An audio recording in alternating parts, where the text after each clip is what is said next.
کریں مثلا دو عقلیں ہوتی ہیں، ایک وہ پریکٹیکل ہوتی ہے اور ایک تھیوریٹیکل ہوتی ہے، اب اپنے اندر بھی ڈھونڈیں کہ آپ کی والی جو عقل ہے وہ کون سی مضبوط ہے، تھیوریٹیکل مضبوط ہے یا پریکٹیکل مضبوط ہے؟ اگر پریکٹیکل عقل مضبوط نہیں ہے تو کیا کروں؟ اس کے لیے میں کیا کروں؟ کیا ہنر کروں کہ میری پریکٹیکل عقل مضبوط ہو جائے؟ سادہ سا ایک کام عرض کروں گا، چھوٹے چھوٹے ٹارگٹ بناؤ مستحبات کے، اسے عمل کرو۔ ہر روز قرآن نہیں پڑھ رہے، چھوٹا سا ٹارگٹ بنائیں، ہر روز آدھا صفحہ، ایک صفحہ قرآن پڑھوں گا، کچھ بھی ہو جائے پڑھوں گا، نہ سمجھ میں آئے پڑھوں گا۔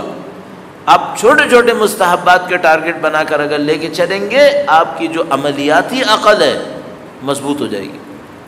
عملیاتی عقل مضبوط ہوئی، آپ نے عمل کرنا شروع کیا، تقویٰ، عمل، علم خود بخود نصیب ہوگا۔ اب یہ جو علم نصیب ہوگا یہ آپ کو اگلے عمل کے لیے تیار کر دے گا، نورانیت بڑھے گی، آپ راستہ دیکھنا شروع کر دیں گے، جو نہیں سمجھ میں آ رہا تھا وہ سمجھ میں آنا شروع ہو جائے گا، جو سب چھپا ہوا تھا وہ آپ کے سامنے کھلنا شروع ہو جائے گا۔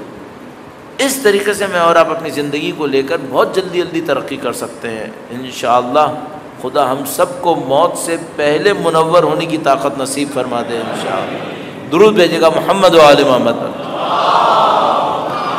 صلی علی محمد و آل محمد وعجل